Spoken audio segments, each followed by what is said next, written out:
Connecting link पूर्ववत करण्यासाठी फक्त 18 तास लागले. संजय राऊत बोगदा कोसळला नव्हता तर एक दरड कोसळली होती आणि ते हटवून तातडीनं 18 तासामध्ये हा कनेक्टिंग लिंक नागरिकांसाठी सुरू केला. तुमच्यासारखं भ्रष्टाचार करणं, कंत्राटदाराकडनं पैसे घेणं, मातोश्री 2 बांधणं हे आमचे धंदे नाहीत. मेवा खाण्याचं काम जनाब संजय राऊत तुम्ही आणि तुमचा पक्ष करतो. आम्ही मात्र लोकांची सेवा करतो. निश्चितपणे दरड कोसळल्यामुळं नागरिकांची गैरसोय झाली, पण 18 तासामध्ये तो पूर्ववत करण्याचं काम आम्ही केलंय. संजय राऊत कनेक्टिंग लिंकमुळं मुंबई पुणे कनेक्ट झालं, पण संजय राऊत तुम्ही आणि तुमचा पक्ष मिसिंग झालाय. त्याच्याकडे बघा. जनतेनं तुम्हाला मिसिंग करून टाकलंय, त्याच्याकडे लक्ष द्या. इन्फ्रामॅन देवेंद्रजी फडणवीस महाराष्ट्राचा विकास करण्यासाठी सक्षम आहेत. तुम्ही तुमचा मिसिंग झालेला पक्ष बघा. महाराष्ट्राचा कनेक्टिंग लिंक सुधारण्याचं काम भारतीय जनता पार्टी महायुती करेल.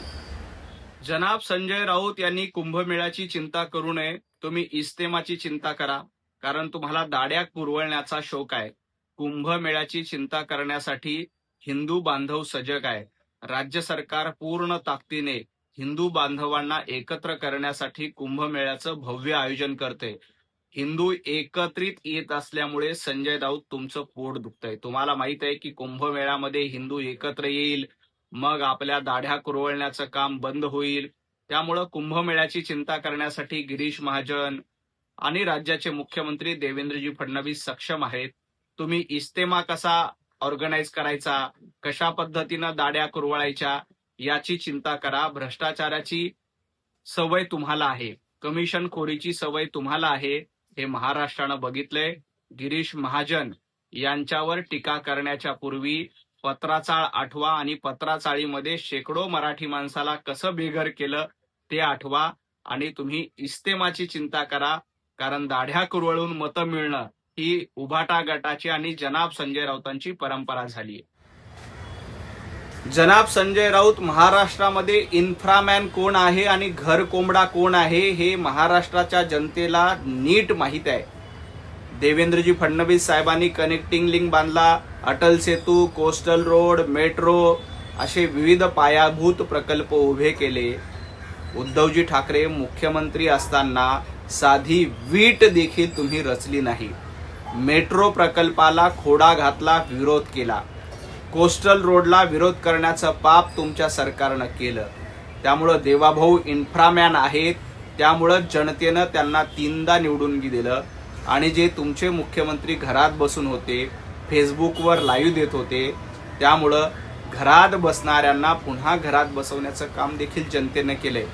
एखाद्या प्रकल्पामध्ये थोडीशी चूक झाली म्हणून संपूर्ण प्रकल्प वाईट होत नाही आणि आम्ही ते दुरुस्त करण्याचं काम देखील करतोय. त्यामुळे इन्फ्रामॅन देवेंद्रजी फडणवीसच आहेत, तर घर कोंबडा कोण आहे याचा निकाल महाराष्ट्रातल्या जनतेनं दिलेला आहे. जनाब संजय राऊतांनी त्यांच्याकडे बघावं.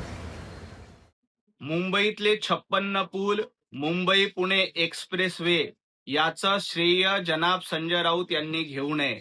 ते श्रेय वंदनीय बाळासाहेब ठाकरे आणि नितीनजी गडकरी यांचं आहे, युती सरकारचं आहे. उद्धवजी ठाकरे त्यावेळेला कुठेही नव्हते. जनाब संजय राऊत तुम्ही देखील त्यावेळेला कुठेही नव्हतात. त्यामुळं या प्रकल्पाचं श्रेय घेण्याच्या भानगडीमध्ये तुम्ही पडू नका.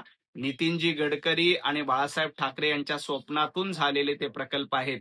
तेव्हा उद्धवजी ठाकरे ना राजकारणात होते ना जनाब संजय राऊत तुम्ही राजकारणात होतात. त्यामुळे या प्रकल्पाचं चांगल्या कामाचं श्रेय आमचंच आहे आणि या कनेक्टिंग लिंक सुद्धा आम्हीच केलेला आहे आणि तो सर्वसामान्य नागरिकांसाठी पुन्हा सुरू झाला. भर पावसामध्ये चांगल्या पद्धतीनं मेट्रो चालते. 5 दिवस पाऊस झाला पण कुठेही मेट्रो बंद झाली नाही, कारण देवेंद्रजी फडणवीसांनी चांगलं काम केलंय. तुमच्यासारखं घरात बसण्याची परंपरा आमची नाही. कनेक्टिंग लिंकची फाईल तत्कालीन मुख्यमंत्री पृथ्वीराज चव्हाण यांनी सही न करता ठेवून दिली होती. या गोष्टीचा संजय राऊत आणि काँग्रेसला अभिमान वाटतोय. खरं तर ज्या गोष्टीची लाज वाटायला पाहिजे ती ही गोष्ट अभिमानाने सांगतायत. देवेंद्रजी फडणवीस यांच्या प्रयत्नामुळे हा कनेक्टिंग लिंक पूर्ण झाला. पूर्वी या प्रकल्पासाठी पृथ्वीराज चव्हाण यांनी आडकाठी घातली होती हे वास्तव आहे. परंतु हा प्रकल्प सुरू झाल्यामुळं 2.5 तासात मुंबई पुणे हा प्रवास पूर्ण होतोय. पूर्वी याच प्रवासासाठी 4-4 तास 5-5 तास लागायचे. परंतु देवेंद्रजी फडणवीस साहेबांच्या पुढाकारामुळे हा कनेक्टिंग लिंक पूर्ण झालाय. दरड कोसळली, परंतु ते हटवण्याचं काम देखील संजय राऊत 18 तासामध्ये करण्यात आलंय. तुमच्यासारखं फाईल रोखणारे, प्रकल्प थांबवणारे, प्रकल्पामध्ये आडकाठी घालणारे, खोडा घालणारे देवेंद्रजी फडणवीस नाहीत, तर जनतेसाठी सुविधा निर्माण करून ते प्रकल्प पूर्ण करणारे मुख्यमंत्री आहेत.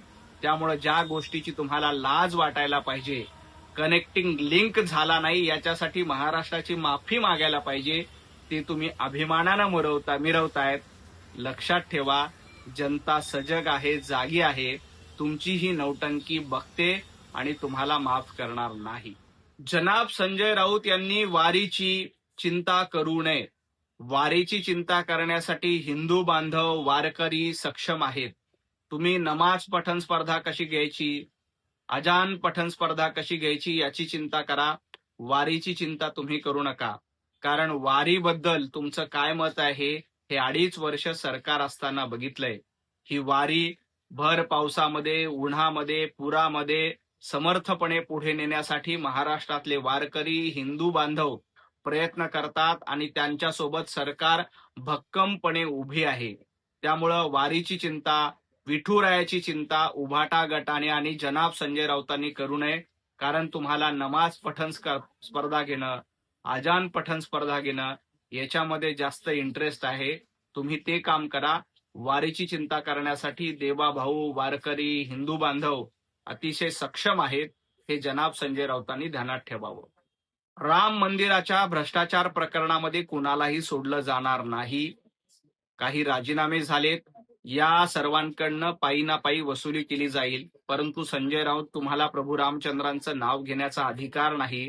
कारण तुम्ही काँग्रेसच्या मांडीला मांडी लावून बसलात. ज्या काँग्रेसने प्रभू रामचंद्रांचं अस्तित्व नाकारलं होतं, ज्या काँग्रेसने रामसेतूचं अस्तित्व नाकारलं, सुप्रीम कोर्टामध्ये प्रतिज्ञापत्र देऊन प्रभू रामचंद्रच अस्तित्वात नाहीत असं म्हटले होते, त्यांच्या मांडीला मांडी लावून तुम्ही बसलात. आणि उद्धवजी ठाकरे तर राम मंदिराच्या प्राणप्रतिष्ठापना सोहळ्यासाठी देखील उपस्थित राहिले नव्हते.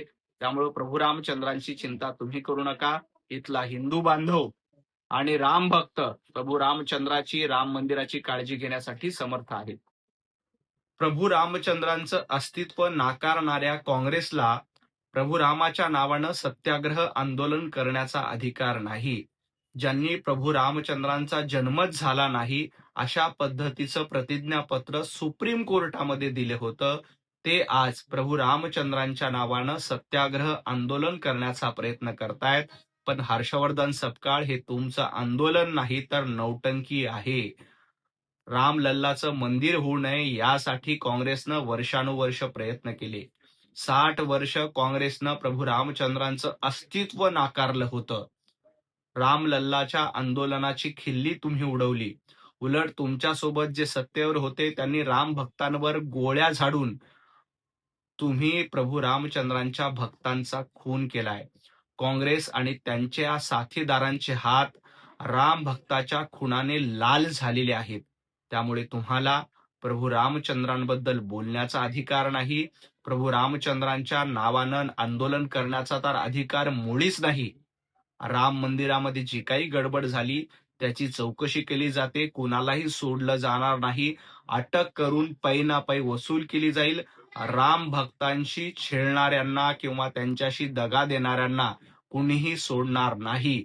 कारण प्रभू रामचंद्राचे भक्त सजग आहेत. परंतु तुम्ही हर्षवर्धन सपकाळ आणि काँग्रेस पार्टी नौटंकी बाज आहे. कारण प्रभू रामचंद्रांचं अस्तित्व तुम्ही नाकारलं होतं, हे वास्तव जनता विसरलेली नाही.